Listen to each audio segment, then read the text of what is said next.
Hello friends, welcome to the 31st episode of Mahabharat. और ये episode शायद बहुत क्रोध दिलाता है। 30वें एपिसोड में भी जब युधिष्ठिर ने सब कुछ दांव पे लगाया, अपने भाई और द्रौपदी को गंवा दिया, तो भी बहुत क्रोध आया।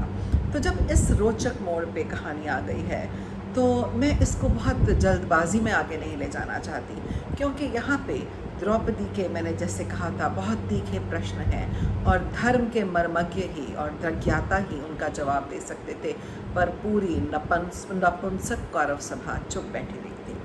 So in the last episode, in the 30th episode, we had learned how after being defeated, Yudhishthir सब कुछ हार गए थे, अपना धन दौलत, राजपाट और भाई, और सबसे ज़्यादा दुखद बात थी कि उन्होंने अपनी प्रियतमा और उन पांचों की पत्नी द्रौपदी को दांव पर लगा दिया और हार गए। अब यहाँ से कहानी हम आगे ले जाते हैं। कहानी तो आपको पता ही है, पर बार बार जब हम उसके बारे में बात करते हैं तो अंदर से एक रोष आता है, और शायद हम मनुष्य को और उसके दिमाग में क्या चल रहा है समझने की कोशिश करते हैं। तो मंद बुद्धि दुर्योधन ने पहले विदुर को, फिर प्रतिकामी को और अंत में दुशासन को द्रौपदी को सभा में लाने का आदेश दिया, और धूर्त दुशासन उसके मना करने पर उसे बालों से घसीटते हुए लाने लगा। आपको तो पता ही है, पहले प्रतिकामी को भेजा, उसने आने से मना कर दिया और उसने कहा कि द्रौपदी के प्रश्नों का उत्तर देना है, पर जब वो नहीं माना तो फिर उन्होंने दुशासन को भेजा और वो उसे बालों से घसीटते हुए लाने लगा। उसके लंबे घुंघराले केश उसका गर्व और पहचान थे। द्रौपदी का रोम रोम कांप रहा था। वो बड़े उद्वेग से बोली, मूढ़ दुरात्मा, मैं रजस्वला हूँ, menstruating, she was having her periods, यानी कि मैं मेंस्ट्रुएटिंग हूँ, पीरियड्स हूँ, एक ही वस्त्र पहने हूँ, ऐसी अवस्था में मुझे तू वहाँ ले जाना ठीक नहीं है, अनुचित है। उस नीच पुरुष ने कहा, ए द्रुपद की बेटी, तू रजस्वला हो या एक वस्त्रा, हमने तुझे जुए में जीता है, अथवा चाहे तू नंगी हो, हमने तुझे जुए में जीता है और अब तू हमारी दासी है। अब तू नीच स्त्रियों की तरह उनके समान दासी बनकर रहेगी। यह कहकर दुशासन द्रौपदी को बलपूर्वक घसीटकर कौरव सभा में ले आया। कितना दुखद दृश्य था। This was shocking. There are many people who argue about the rights of Kauravas, कि दुर्योधन का भी तो हक बनता था, और justify some of their behaviour. कई लोग कहते हैं कि भाई उनके भी इन कर्मों के पीछे कोई कारण था, पर क्या आप सोच सकते हैं कि ऐसा कोई कर्म कांड पांडव कर सकते हैं? कदापि नहीं, क्योंकि वो शायद इतने गिरे हुए नहीं थे। वो किसी को ना इस तरह से मारते थे, ना किसी स्त्री का अपमान करते थे। दुशासन के घसीटने से द्रौपदी के केश बिखर गए थे, आधे शरीर से वस्त्र खिसक गया था, और वो लज्जावश क्रोध से लाल होकर बोली, अरे दुष्ट, इस सभा में सभी शास्त्र के ज्ञाता हैं, इंद्र के समान प्रतिष्ठित मेरे गुरुजन बैठे हैं, इनके सामने इस दशा में कैसे खड़ी हो सकूंगी? वो बोली, अरे दुराचारी, मुझे घसीट मत, नग्न मत कर, इस नीच कर्म से डर। यदि इंद्र के साथ सारे देवता भी तेरी सहायता करें तो भी पांडवों के हाथ से तू बच नहीं पाएगा। उसने कहा, भरतवंश को धिक्कार है।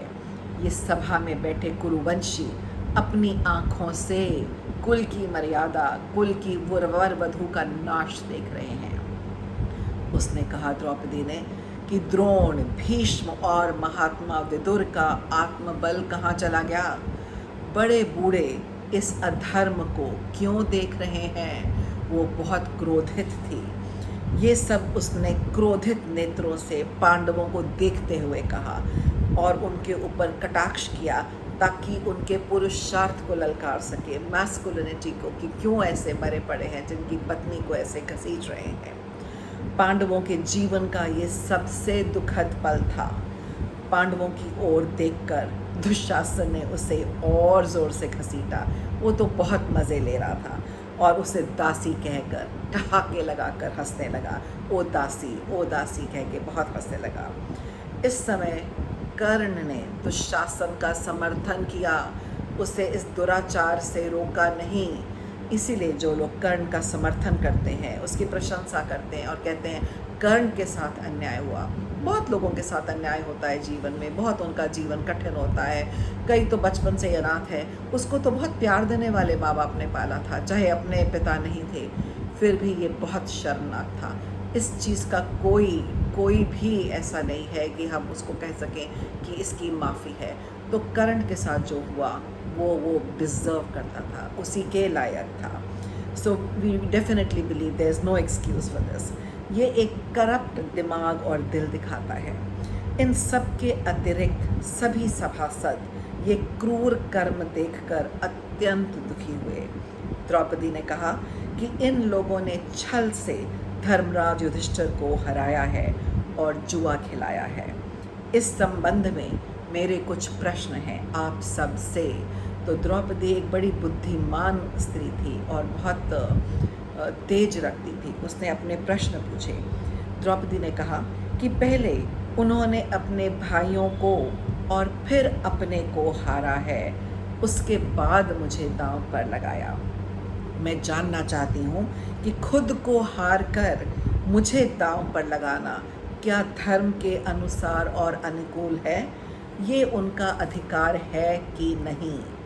वह बोली, यहाँ अनेकों महान कुरुवंशी बैठे हैं, वो मेरे प्रश्न पर विचार करके ठीक ठीक उत्तर दें। और उसने पूरी सभा को संबोधित किया और सबके मन को और विवेक को ललकारा।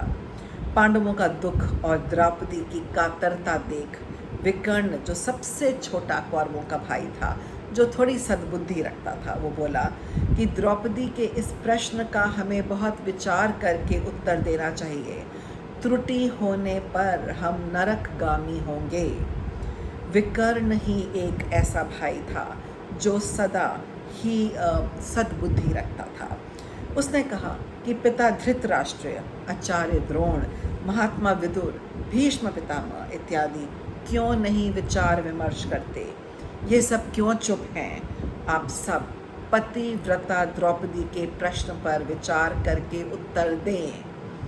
वह सब चुप रहे, नज़र नीची रखी, आंखें शर्मिंदा थीं और उन सब की बुद्धि उस टाइम क्षुब्ध थी। किसी के पास कोई उत्तर नहीं था। ये देखकर विकर्ण बहुत दुखी हुआ, क्योंकि अब उसे लग रहा था कि विनाश रोकने का और कोई उपाय नहीं बचा। क्योंकि अगर ये सभा आज नहीं बोली, जो अपने को बहुत सभ्य कहती है, तो हमेशा हमेशा के लिए कुरुवंश के नाम पर एक कलंक लग जाएगा।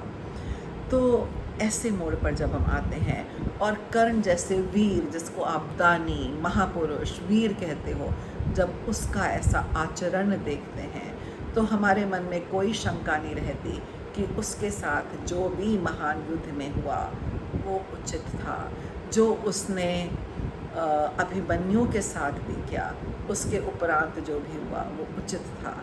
तो हमारे मन में जो दुविधाएं रहती हैं और हम जो प्रश्न उठाते हैं, उनके उत्तर बहुत गंभीर हैं।